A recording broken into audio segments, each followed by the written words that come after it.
بسم اللہ الرحمن الرحیم۔ السلام علیکم۔ میرا آج کا ٹاپک ہے رضاعت۔ عرب میں رواج تھا کہ شہر کے امراء اور شرفا اپنے بچوں کو پرورش کرنے کے لیے دیہات میں بھیج دیتے تھے تاکہ ان کے بچے بدوی قبل میں رہ کر جرأت، شجاعت اور فصاحت و بلاغت کے اوصاف سے متصف ہو سکیں۔ ولادت سے 8ویں روز نبی کریم صلی اللہ علیہ وآلہ وسلم کو ابو لہب کی لونڈی صوبیہ کے سپرد کر دیا گیا تاکہ وہ آپ صلی اللہ علیہ وآلہ وسلم کی پرورش اور تربیت کریں، مگر چند روز بعد عرب کے دستور کے مطابق آپ صلی اللہ علیہ وآلہ وسلم کو قبیلہ بنو سعد کی حضرت حلیمہ سعدیہ رضی اللہ تعالیٰ عنہا کے سپرد کر دیا گیا۔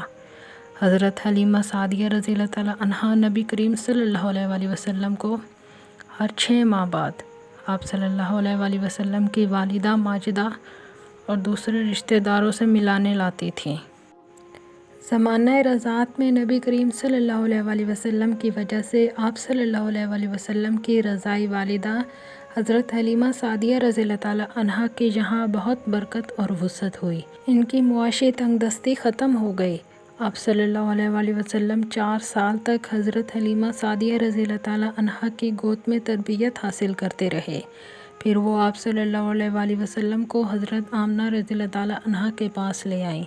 حضرت حلیمہ سعدیہ رضی اللہ تعالیٰ عنہا سے آپ صلی اللہ علیہ وآلہ وسلم کو بہت زیادہ محبت تھی۔